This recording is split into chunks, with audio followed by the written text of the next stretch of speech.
I'm Haley. Welcome to the whole podcast. Thanks for tuning in, and I hope you enjoy the show.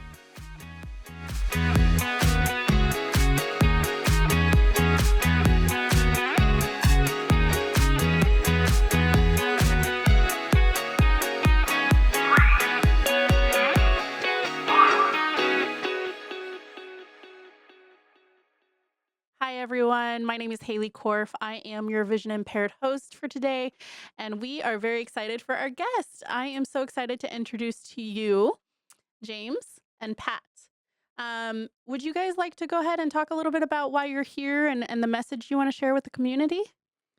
Yeah, uh, for myself, uh, I survived a brain injury back in 2014 playing a sport I loved, American football, and I just made a routine tackle, but it twisted my head and then I collapsed a play later where I suffered an acute subdural hematoma and I was unconscious for 5 days. And while being unconscious, it was just wow. And then you wake up and you're thinking, yay, I'm still alive. And so I've got a purpose. I met my maker and they told me just to spread the message to love one another. So I just try my best to share my love with everyone.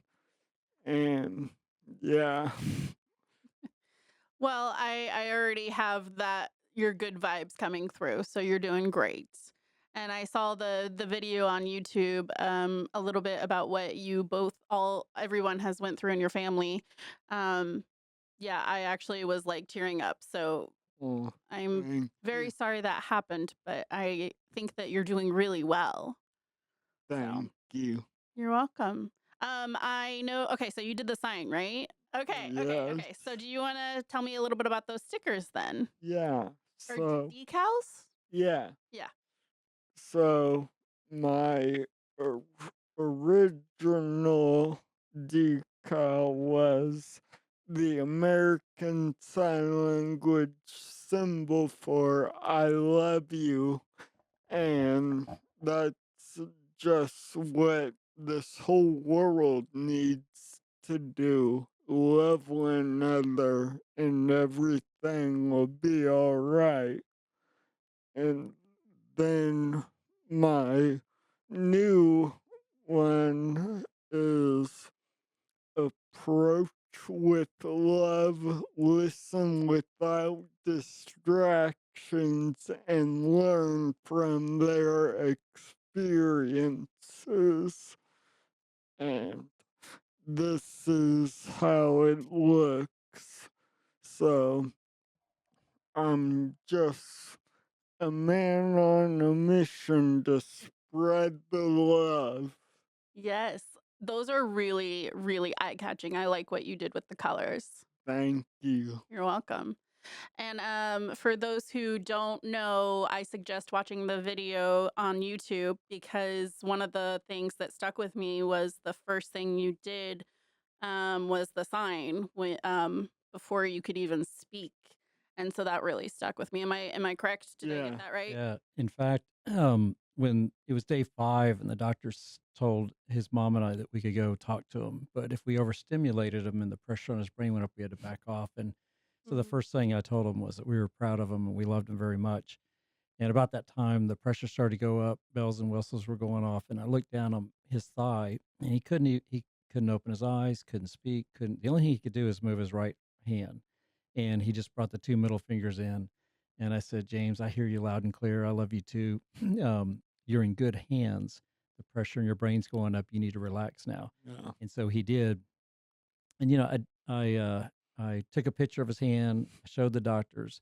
They said, that's reflex. And I was like, I think it was purposeful. And so 9 months later, we returned home from the rehab hospital in Lincoln, Nebraska, and were spending a lot of time in the bathroom at that time. And James, as we were talking, he goes, "Dad, did I ever tell you that I had a dream of you and Mom?" And I was like, "No, tell me about it." And he goes through the conversation verbatim, and the and I said, "James, that wasn't a dream. That really happened." And he goes, "But I don't remember seeing you and Mom." And I was like, "Well, you didn't even open your eyes for another 4 days." And it's for that reason we tell people, like, if someone's in a coma, it's really hard to see someone like that. But if they're still breathing, don't mourn their death. Um, you know, Create a positive environment for them, because imagine if you're laying there in bed and the doctors and your family members, all the people you trust, are assuming you're going to pass and they've kind of given up on you. Would you try to come back? And so you want to create that environment of, in this room, it's I can and I will. In fact, the doctors told us, his mom and I, that we were too optimistic like 3 times during the 18 days we were in ICU. And I was like, "Hey, look, I know it's serious. And I know that there were 2 other young men here in the Kansas City area that didn't survive their injury from the football field. Um, but we're going to celebrate everything he does today he couldn't do yesterday until he takes his last breath. And if you've got bad news to tell me, you'll tell me outside this room. Because in this room, it's nothing but I can and I will." And that's been kind of our philosophy. You can't change history, and you can't, um, you know, once the accident happened, any effort I spent on hoping something different had happened is wasted energy. I can only focus on today and potentially what our plans are for tomorrow. And that's where we tried to keep our focus. Yeah, no, I can appreciate that. Similar things when I lost my vision. Mm. My parents were always like, "You can't say Yes. no. You got to just keep on living life." So, Right. Yeah. Yeah. hmm We had, speaking of that, we interviewed the EMTs this past fall for a short video that he does for some of his speeches. And one of them, Virgil, said, "Yeah, I hate to be crass, but," he goes, "the night when I saw you," he said, "you had no chance of survival." He goes, "I thought my role was simply to get you to the hospital alive so they could harvest your organs." And so he Whew, did, he did, Yay. whew, yeah. that's a big He, statement, I know. All So right. right? and this is almost 11 years later. He tells us, so it's okay. It wasn't like Yeah, it was the night of, yeah, but yeah, yeah. but um, but he also said, he goes, "But James, I've saved people that weren't as in bad a shape as you." And he goes, "And they go off in a corner and they stop living." He goes, "But you, Yeah. my friend, live life to the fullest. You don't see me running any marathon." And that was kind of a quote that he gave us, and that's James is always looking for a new challenge and always Yes. pushing the boundaries of what people said he could do. And then by pushing those boundaries, he creates new boundaries. Oh yeah, absolutely. And correct me if I'm wrong, but you did run a marathon, right? Mhm. Yes. 26.2? Yep. Okay, that's impressive. I can't even walk up the stairs without, breathing Yeah. difficulty. Right. So why did you want to run the marathon? Yeah. Yeah. So for myself, um, doctors told my family, caregivers, friends, and therapists all that this recovery would be a marathon, not a sprint. So I just wanted to do it so I could be like, well, docs, I did my marathon. Yep. I love that so much. Oh my gosh. Okay. What was it like running the marathon?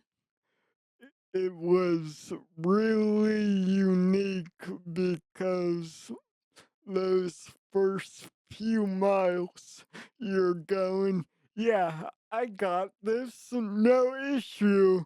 And then you get down to the last six and you're going, oh, I don't know about this. But you push it through and you get it done. But then you gotta remember that point 2 miles. Yes. And you're going, oh, I can almost see the finish line. Oh, there it is. And you're just pushing and driving yourself just to finish it. And when you finally cross that finish line, you're just like, oh my goodness, I did it. Whew. Yeah. Now let's get some grub. There you go. There you We had go. a big dinner that night. You Yeah. know, what's crazy Yes. about that marathon though is that at the beginning of the year, we did the Olathe Garmin 10K. Okay. And in that run, James fell down 4 times. He fell down in the first mile, Oh and my then gosh. in the last Yeah. Yeah. 100 yards, he fell down 3 times. And his left foot started turning in on us. Okay. And we had not trained over the winter as much. And so we had to go back to focusing on that left leg and doing some workouts with our hip and all to try to strengthen those muscles. Yeah. And so then we were coming up on the original plan was to do the marathon at the Kansas City Garmin that was in the fall, that starts over by the plaza. And as we were prepping for that, we were struggling to get, 6 miles and even 10 miles. So we thought, let's drop down to half marathon and just do that for this one. And so as we're running it at the 10-mile mark, we didn't hydrate well enough, even though we had Mm-mm. liquid IV and goo. Right. We just Right. didn't do it well enough, and so the 10 mile we had to stop. And in Yeah. fact, a Ooh. neighbor came out that we didn't know, just with some cold water and said, Yes. "You guys look like you're about to pass out here. Oh. Go ahead," and gave Right. us the water. And then we finished that race, and so we're now like 4 weeks from the next opportunity to do the full marathon. And so I kind of at that point I was like, James, why don't we do this? I'll get a chariot, and your goal was simply to do more than 13:1, and that will be a new personal best. And we'll have a chariot, and we'll have people help push in. We were going to run a mile, ride a mile the whole way. So we lined up all these people to do this. And so 4 weeks before, when we go out running, he runs 6 miles, and I'm thinking I got to get my miles in. So I ran 15, and we're doing these loops around the neighborhood.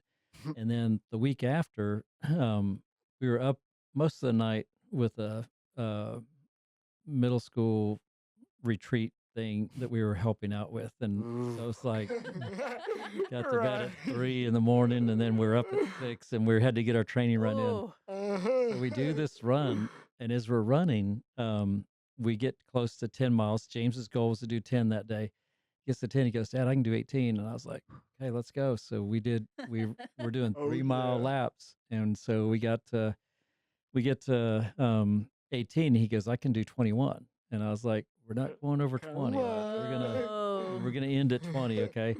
So we ended at 20, and then race day comes around, and we changed all the people that volunteered. We were so appreciative, but we said, hey, looks like he's gonna be able to do this, but I'm gonna keep the chariot. Yeah.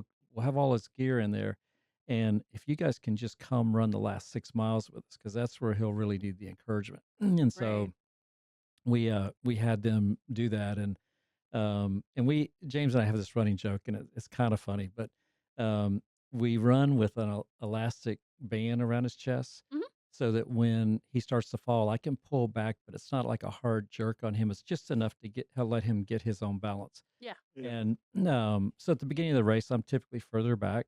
And then we get to the end of the race, he's tired, fatigued. So I'm usually right up on his shoulder.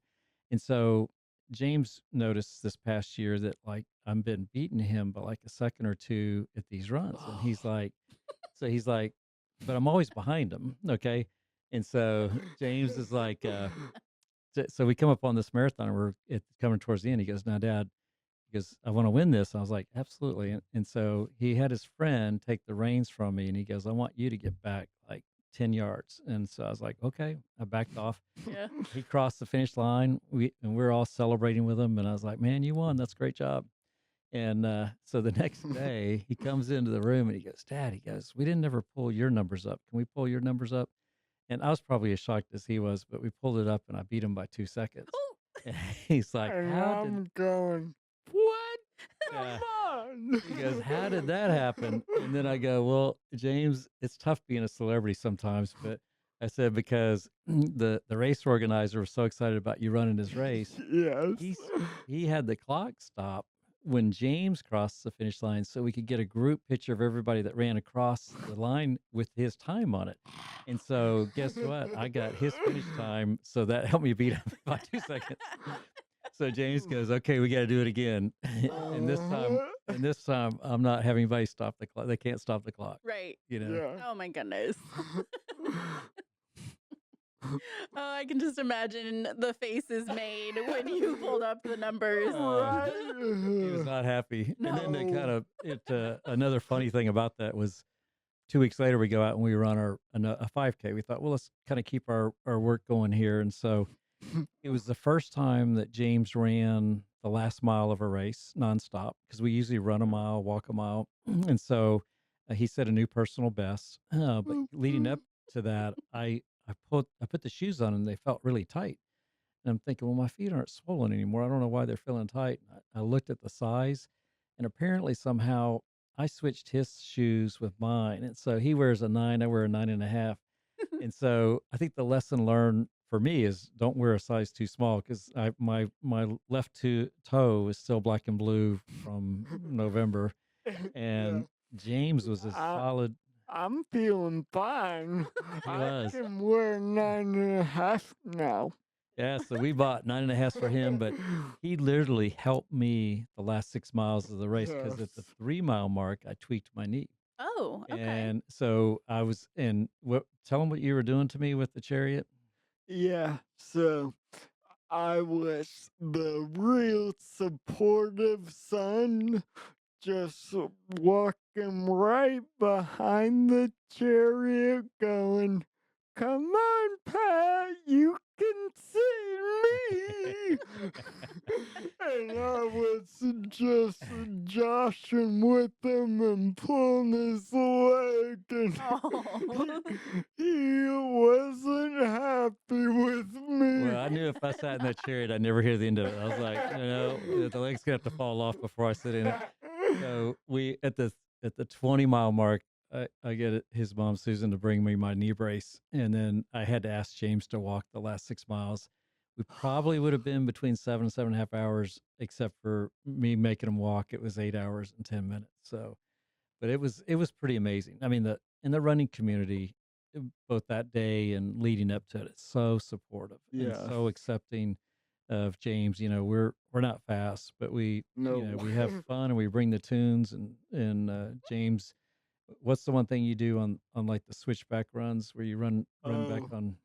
so anytime there's a switchback, I'll be in the middle giving high fives and cheering others on, even if they look like they're exhausted.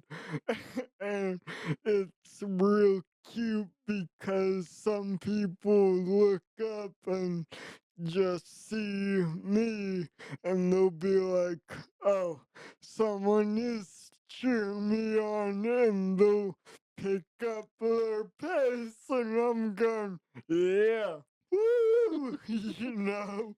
And it's cool to see, like, when you're looking over James's shoulder, and as a runner, a lot of times people get in this zone and there's like no smile. They're just focused on the steps in the road, staring at the road, and they kind of get in this trance. And then Really? they see James hooting and hollering and giving him "I love you," and going, "You got this." And then you see this smile break across their face, which for just a moment, and then we pass them by, and sometimes they wait for us at the finish line. It's kind of cool.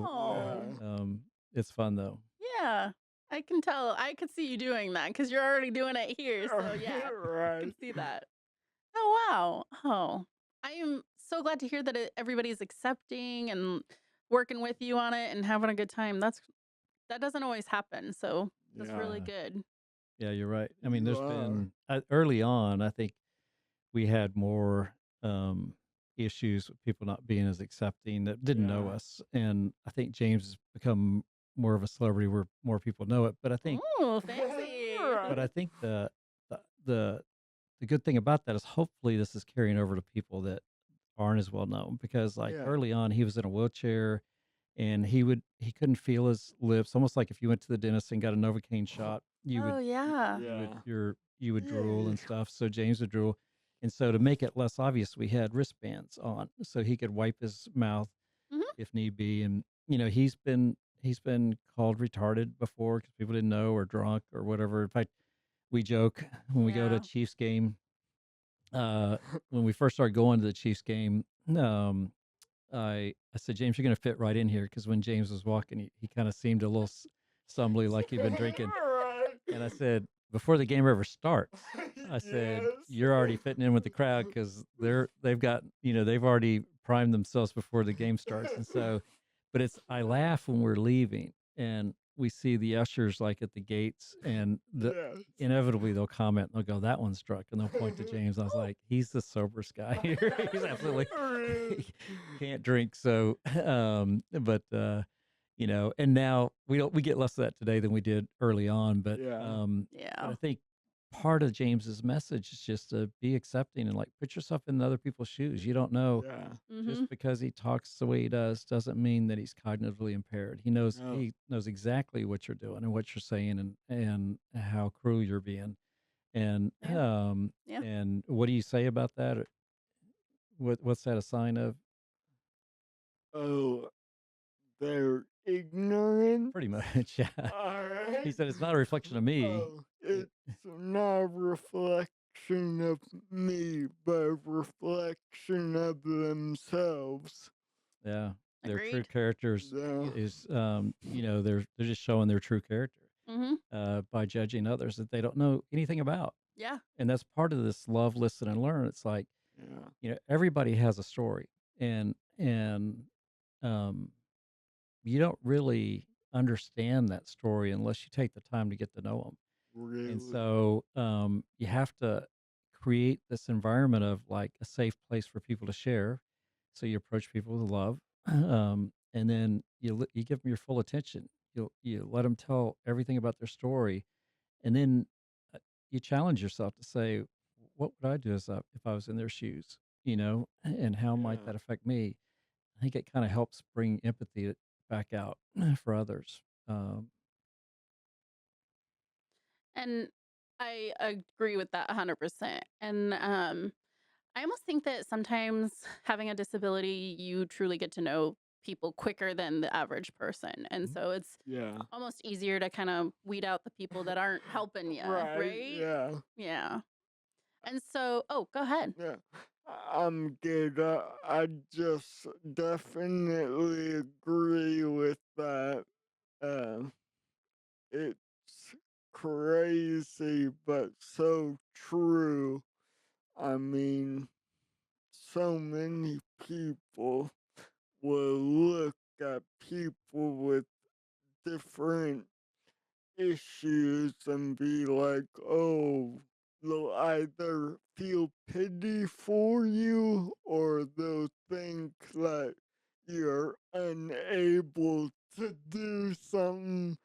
And it's just a challenge because being the people that people have pity for you or think you can't do something, sometimes I'm like, oh, I can do Mm-hmm. that. Mhm. And with the pity, it's like, all right, thank you for your pittiness, but I don't want to be a sad person like when you see me. So smile, be happy for me. I'm still alive.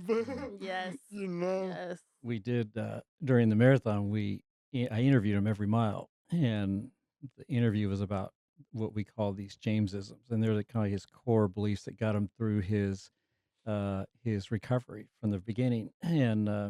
And one of them is, and you have to tell him what you say about fortune tellers. Uh, so one of them is don't believe in fortune tellers, believe in yourself and the big man upstairs. uh, cause there were so many, for me, doctors, even some therapists that were telling me, oh, you're never gonna do this, this, this. You'll never drive a car again. But we found a team that had belief in me, and it was just special because now I am able to drive a car again. There you Woo go. woo! Left footed gas pedal and left handed steering knob Yes. because the right side for me has ataxia or basically shakes. Okay. yeah. Hmm. Wow. Yeah. Wow. Um, It feels good when you accomplish things that people tell you you can't. Yes. And I we were understand that. we were given a book when we were in the emergency room. We're in ECI or UCI and ICU. Can't get it right. Dang. Thank you. Come on, Dad. Yeah, you got to help me out, James. My memory's failing. But so we were in ICU, but the book goes, forget about the person you knew. They're gonna be bitter, angry, depressed, and any recovery they make will be in the next 8 months. And I literally took that book and I threw it in the trash. I said, Susan, we're not starting out this way with this journey. Just and you know, the yeah. reality is nobody knows, and everybody's journey's different. And Mhm. I think it's my big problem with that book originally was you had doctors saying that after 8 months you were going to plateau, and that might very well come true, but not because they weren't capable of improving, but because some doctor said Yeah. that, hey, basically stop trying because you're not going to get any better after 8 months. And that's my biggest issue is that, they don't know. Nobody knows. That's why James says, I don't believe in fortune tellers. I believe in Right. myself. Yeah. No. Whew. It's hard to hear things like that from the people you're supposed to put your trust in. Yeah. Mhm. That's I not agree. easy. Yeah. Mm. We call them out all the time. Yeah. yep. Well, even to speak up is quite an accomplishment. Not many people do that all the time. No. So that's great. Okay, let Thank me look you. at some of the questions here real quick because I know that we have some good ones and I know that we've already talked about some. So give me 1 second here. Yeah. Oh, yeah, yeah. Okay, so after you completed your marathon, what was your overall feeling? What did you feel? What did you think? What was your thoughts after you completed that? Yeah. For myself, obviously, you see the finish line, you go from 0 to 100 in an instant. And when you finally finish, you're going, yes, I did it. and it was cute because I had my dad's mom, Mary Ann McGinnis, or Grand Mary, um, put the medal over my head, and Oh, it was just a sweet moment because, hey, we did it. Yes, and there were so many people who passed us who were like, hey, I waited for you to finish, so they waited right on the other side of the finish line, and they were all cheering us in, and it was just a real sweet and cute moment that I loved. Oh my gosh. Yeah. Then my daughter gave me my medal, so she Yeah. was there. His grandmother's 93, and Oh. she has a philosophy that if you don't use it, you lose it. So Mhm. she continues to walk even though she struggles with it, Mhm. because she doesn't want to, and I know it's painful for her, but she does it anyway because she doesn't want to be, she want to lose the ability to walk, Right. Yeah. and so she powers through it. Hmm. My grandma says the same thing though, so Yes. they must have the Smart. same yeah, Right? yeah. uh, So, oh my goodness. I love that moment for you. That is so encouraging to hear that other people were waiting around and wanting to cheer you on. That is amazing. Mm. Yeah. Yeah, it was really a mix of people. There were kids that went to school with them that ran, the last Mm. 6 miles. There were people from our run club. There are two Yes. different run clubs, 816 and the Runner's Edge were Okay. there, and so a lot of these people just, there was a group of people that met him since his injury, and those that had met him before, Yeah. and it was just really a cool moment. It Mm. really was. Yeah. You guys are something to hope for when people go through disabilities because not many people would handle it like Mm. you and your family have. So I am Thanks. so excited for you. We had one of the things when James was on the field, laying down, face down. We had years earlier. James was playing basketball, and I signed him up for a second team on the same day that his mom signed him up for a Hmm. second team. So he had 3 teams, Uh-oh. and so Help we went to the me. coaches and we said, here's the order we'll do it in, and we'll try to make all the games. And as it worked out, we were able to make all the games, but sometimes there was only 30 minutes between games. And I can remember one of the first games Whew. James played, they got beat, and so he was crying. He coming off the court. He's Mhm. probably in fifth or sixth grade. I don't remember what you Right. grade, but I said, James, I said, let me just tell you something about basketball, about life too. I said, when the buzzer sounds, there's nothing you can do to change the score. Like, so, just hold your head up. Give it your all during the game. Yeah. Hold your head up regardless of whether you win or lose, and focus on the next game. Yeah. And in this weird way, when he was laying face down, that those words are coming back at me. It's like, okay, can't really get upset at this right now. We got to just focus on what are our next steps. And we also didn't, both his mom and I didn't want any attention taken away from him from versus the EMTs, working to try to save his life. We didn't want to be the Right. distraction. So we Right. just kind of sat back and observed and prayed a lot. Right. Mm. I can't imagine that moment, but would it be all right if we delve into that a little more after a break? Sure. Yeah. Can we use a break? Yeah. Yeah. Okay. All right. We will be right back, everyone. Thank you so much. Living with a disability can feel isolating, but it doesn't have to. At The Whole Person, peer support groups bring people together who truly understand. The Whole Person provides a variety of peer support groups. Brain injury group, share experiences and navigate life after your injury. Mental health group, connect with others managing anxiety, depression, and other mental health challenges. DIY life skills, build confidence and skills for independence, designed for ages 18 to 24. In addition to these, we offer specific groups for spinal cord injuries, blindness and low vision, and deaf and hard of hearing. Whatever your journey, you're not alone. To find your group and attend our next meeting, please visit thewholeperson.org/peer support or call us at 816-561-0304. Peer support at The Whole Person. Real people, real connection. Hi, everyone. We are back from our break. What a hoot, you guys. I can't even I can't even look at James anymore because he's making all the faces, which I love.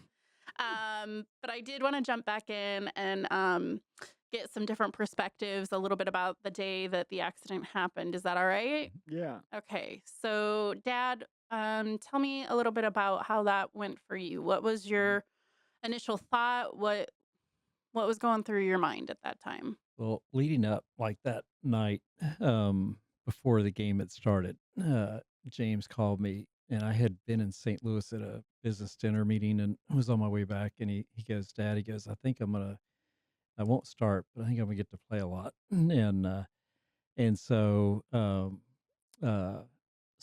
I called, we were supposed to have a business meeting the next day and go out to dinner that night. And I was like, and I told the guys, I said, hey, want to go to the game, watch James play, and want to be there in case something goes wrong. And I never imagined this was what it was going to be. Yeah. James has broken an arm before and Ooh. kind of plays all out, so I was thinking more along those lines. And so we get into the game, and it's the third quarter, and I actually I saw the tackle, and it is something I've seen 1,000 times, no Yeah. problem. Didn't think twice about it. And then another play occurred, and James wasn't even on that play. And then the next thing I know, I hear some of the kids saying that's James down, and I look up and I see him face down. Yeah. And the EMT and the trainer were already out there, and they quickly got out there to him, and I ran out to be with him. And when they turned him over, his eyes were fixed and dilated, and there's just no life. There was no No. movement, and Mm. and so I we had studied scenarios like this before, and so I knew that was a possibility. Yeah. um, but I also knew there was nothing we could do about it at that moment other than let the MTs kind of address his health and try to get him to the hospital. And we uh, so once they kind of got him loaded up or stabilized, and it was probably about 15 minutes to get the ambulance there. And they things we learned about it afterwards are kind of cool, that the normal protocol was to have the ambulance come up on the track, but they noticed he was at the end of the field that was closest to the freeway. And so they Phew. came up to this gate and said, you need to open the gate or we'll cut the lock.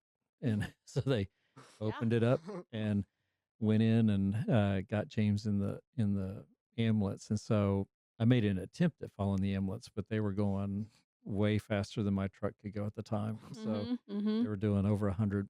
And they later found out that those ambulances have GPS on them, and so the hospital knew he was coming in hot. We When we got to the emergency room, we were in a waiting area, and we saw this doctor come running by, and then he came running back to the room, and he said, "To save your son's life, we got to operate." And I was like, "Where do we sign?" Yeah. And he goes, "Well, we're going to do this verbally," and he took off running. And then just a few minutes later, his nurse came in and said, "If you'd like, you can go down and see James before the surgery." And so I knew that they were giving us one last chance to say goodbye because they didn't think, you know, he was going to make it. And so his sister, mom, and I were in there, and I just remember kissing his forehead and telling him, he's got this. And so then after the surgery started about, I don't know, it seems like it started about, so we got to the hospital about 9:30. And I want to say by like 10:30 they started the operation, and it didn't wrap up till 2. And one of the cool things Yeah. during that time, if you could think of a cool thing, James was in 6 different youth groups, and there were Yes. kids from all those youth groups at different churches and all Oh. different youth pastors. And Wow. so every 30 minutes I get an update on the surgery, like how things were going. And Mhm. I'd share that with the group, and then the youth pastors took turns leading the prayer. And it was really one of being inclusive, totally different religions, totally different uh, things, but they all came together around, James that night. Yes. Mhm. And there was over 100 kids there, and they were Mm. there all 18 days. And I told them, I said, appreciate you being here, but James isn't going to remember you're here, and he wouldn't want your school to be affected negatively. So the hospital actually set up let them have the cafeteria, and they used it as like a study hall. And Right. we would Yeah. give updates every night at 6, and then you know, on day 15, we started to let the kids come in and see James before we sent him off to rehab. He'd gotten far enough along um, in his recovery, and something that we didn't realize originally, but it was on day 15 that the doctor said, "Okay, the swelling has gone down on his brain, and there's not a secondary bleed, so we can now talk about going to rehab." And so we ended up going to Madonna Rehab Hospital up in Lincoln, Nebraska. They had a Huh. pediatric ward, Yeah. which was a higher ratio of nurses to patients, which was a good thing. And it was only 3 hours from door to door, from our door to their door to go up there and see him. So from that perspective, and really with Susan and I, we when we first got married, we I traveled Monday through Friday, and so we were used to being apart and managing those kinds of scenarios. So it was kind of not even a second thought, but just Yeah. let's go back to how we were for a little bit. Right. And she went with James and stayed there the entire 7.5 months. And then I kept our business going, and his sister continued to focus on her master's. And she was really Yeah. struggling with, like, do I go be with them? And it's like, Right. Right. we just did a lot of Zoom calls, to stay Yes. connected. But I would come up Thursday night and then uh, stay through Monday night. And what was nice about being away for a couple of days is that James's progress was so slow that you Yes. couldn't see the changes day to day, and even sometimes week to week. But I would take a lot of photographs, and then when we would come back up, I would share those photographs with Susan. Like she goes, like on a Thursday night drive, she'd be like, "He's not getting any better." And then when I get up there, I was like, "Well, he's holding his head up a little straighter this week than he was last week, Right. or his Right. eyes are a little wider open, or whatever." Right. And so it sometimes, we were able to kind of step back. I was able to step back, being away Yeah. 3 days, and keeping that perspective of it's the progress is so slow, but it's still moving forward.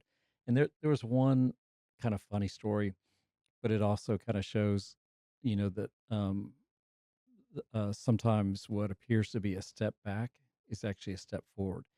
And one time I was driving up, Susan calls me. She goes, "He's delirious." And I was like, "Well, what's going on?" Woo! She goes, "He says he's late for his Quidditch game." And I was like, "Okay." Uh-oh. And so I said, "What'd you tell him?" And Susan goes, "I told him the coach called it off, and he got mad at me 'cause he said there's not a coach." And I started laughing. And she goes, "That's not funny." And I was like, "No, no, no. We had gone up to University of Arkansas, and he happened to see a Quidditch intramural game, and we were watching it. And he says, 'I want to try that when we get to school.'" I go, Yeah. Yeah. he Right. thinks he's in college already."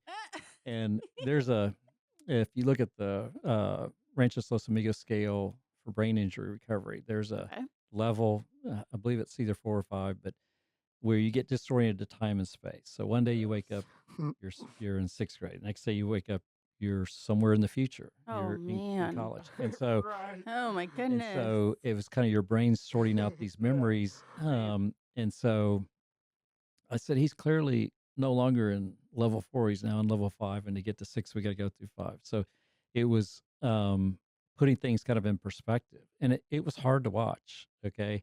But, but it was still progress. And I Yeah. kept reminding myself of that. Like we are showing improvements. And one other funny kind of moment, especially now when you look back on it, but um, I don't know if you've ever seen 50 First Dates, but Yes. there's a scene that, I think it's 10-second Tom or whatever. Yes. But Woo-hoo. James was 1 minute James, and he Yes. would Indeed. we were watching a game.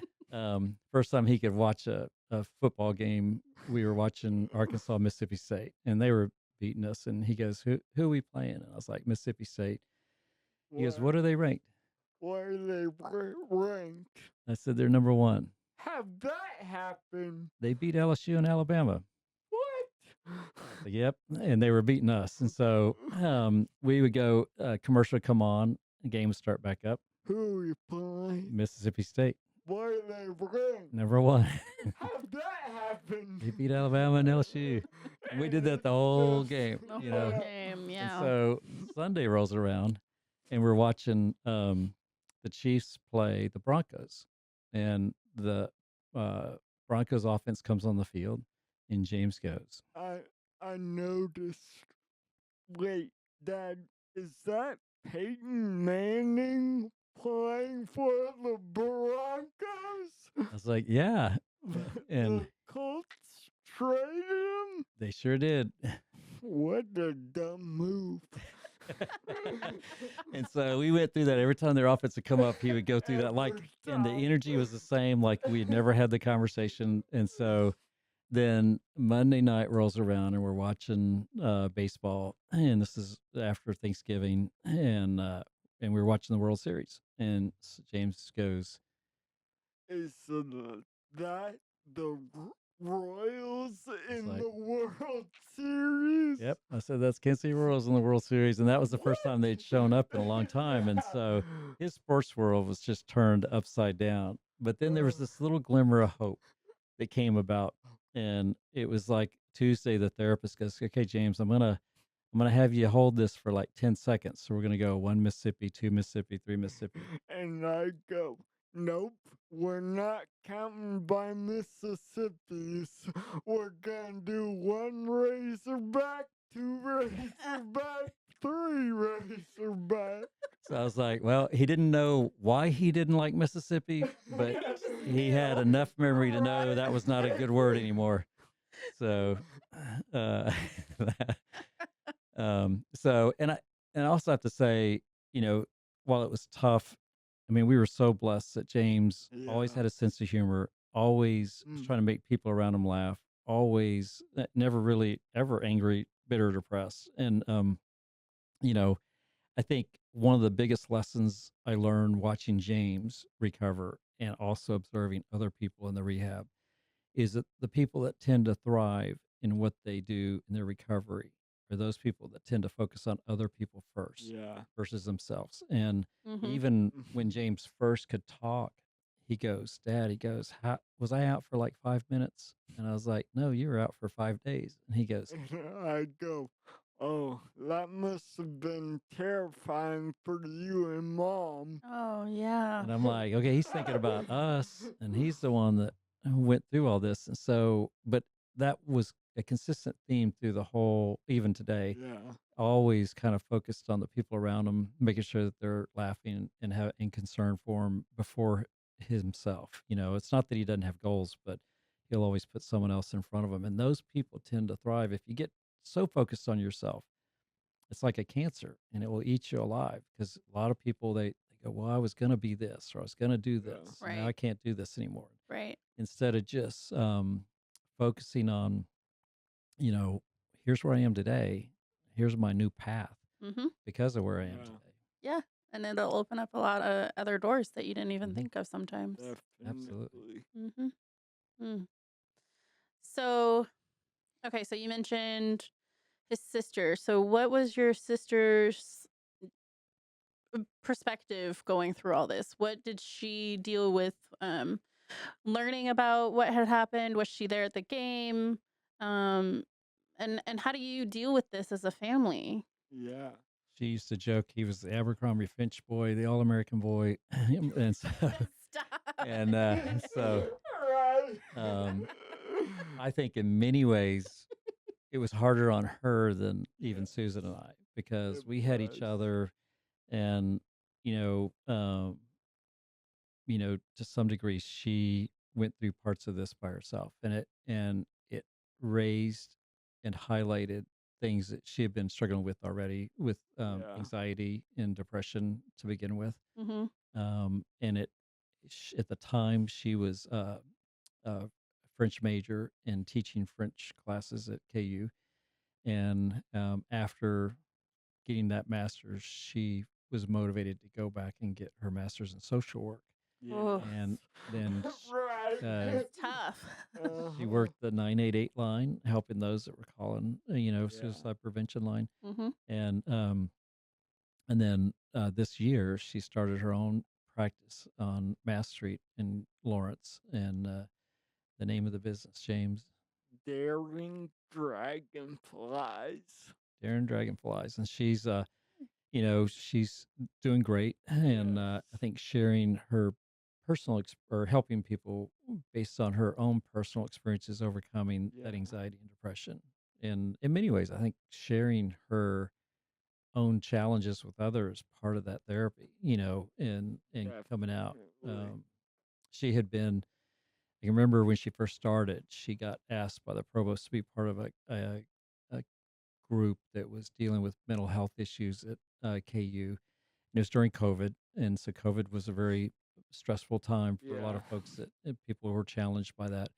Mhm. And the first meeting she showed up to, she was the only non-tenured professor, and she's like, "I'm in over Right. my head." And later, the provost said, "Megan, the reason you're here is you're the only one that admitted you dealt with and struggled with anxiety and depression. We need Right. someone like you Yeah. on this group." And so I think it opened doors for her by sharing that experience or her personal experiences. Yeah. It's not easy to No. describe what you're going through, and sometimes you don't always share it, but I think it's more important to share it so that you can work through Yeah. things. So, Hmm. yeah. Wow. Absolutely. And she built a whole practice about it, huh? Yes. That is very hard to do, I can imagine. So, Right. yeah. Hey, we're proud of both our kids. Yeah. They're both Yeah. helping those that are struggling, giving hope to others, and I think that's what this Yeah. world's all about. I agree. I agree. Um so what is a thought you want to share with the community to help somebody who might be going through similar situation? Yeah. For myself, um, I, well, I came up with the saying, love all, fear none. So whenever like meeting new people, just go into that as, hey, I like you, I love you, bud, and always approach with happy James or happy yourself to them, and then just be able to share your story with them so that they can share with you about their own stories. And I've found so many more new friends in that aspect. It's definitely been a blessing for my life, just approaching life with love all, fear none. And yeah, I would add, it's important to build a network of people on similar journeys yes, because no two brain injuries are alike. And it's kind of like a life of experimentation. So you're yes, going to try things. What works today, if it works, keep doing it. If it doesn't, put it on the shelf, but don't throw it away. You Right? might come back later and try it, when you're further down the path. Yeah.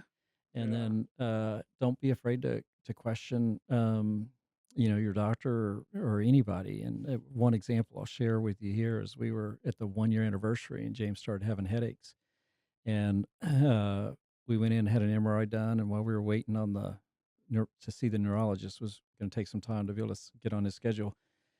I took him to a football game, and he had all this energy, and he was pushing a friend in his wheelchair. And I called his mom. I was like, yeah. What'd you do different today?" And she goes, "Well, I forgot his meds."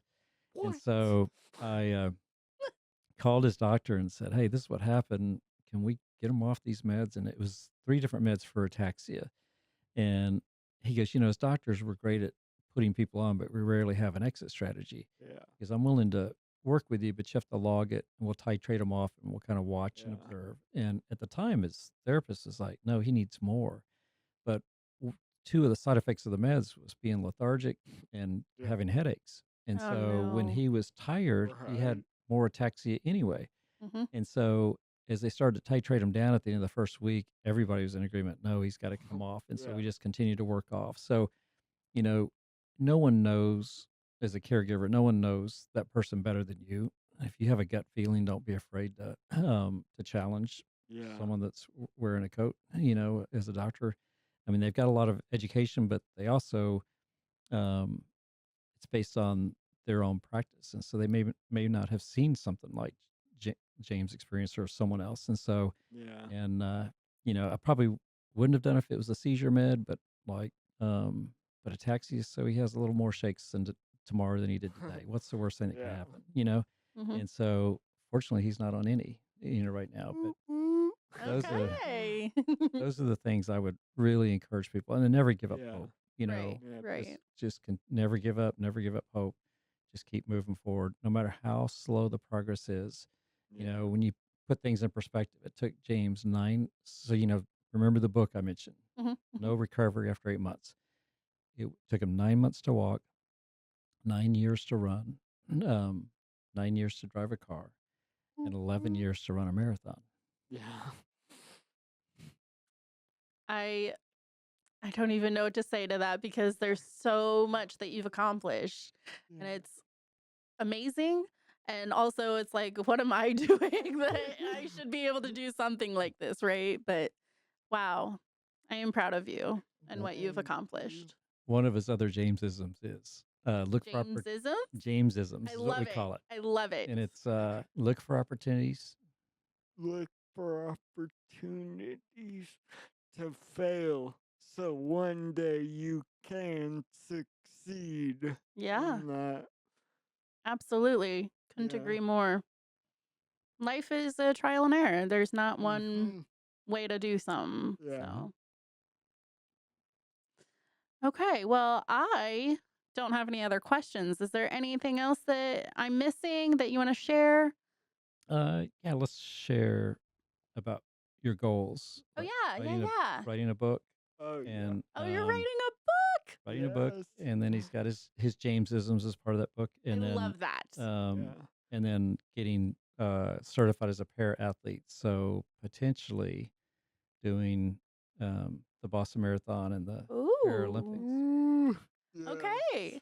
So that So means you got to keep us updated here at the Whole Person because we'll want to hear all about that. We will. And when your book comes out, let me know because that I'm gonna have to read that one. Okay. Awesome. So I'm so excited for that. Thank you. You're welcome. Okay. Oh my goodness. This has Yeah. made the whole day so much better. I appreciate you both coming out. But please let us know any updates and we'll get you back on the show, okay? Awesome. the whole And day at the Whole thank- Person, right? Yep. The whole day. I at love that. the I whole love that. person. Welcome Love your anytime. plans. Thank you so much. All right, Thank everyone. you. Thank you for joining us. We are so thrilled to have our guest today, and we are so excited to see what happens in the future. So, thank you, everyone. Hi, everyone. My name is Haley Korf. I am the vision impaired host for the Whole Podcast. If you want to like and subscribe, that would be most helpful. We would love it. We just want to get our information out to the community so we can provide support to anyone who needs it. If you want to take a look at our calendar, we do have that on our website. That will show all the peer support groups that we offer. You are more than welcome to give us a call too. We would be more than happy to answer any questions, but it is all listed on the calendar. Take a look at it, enjoy our new website, and thank you so much for tuning in.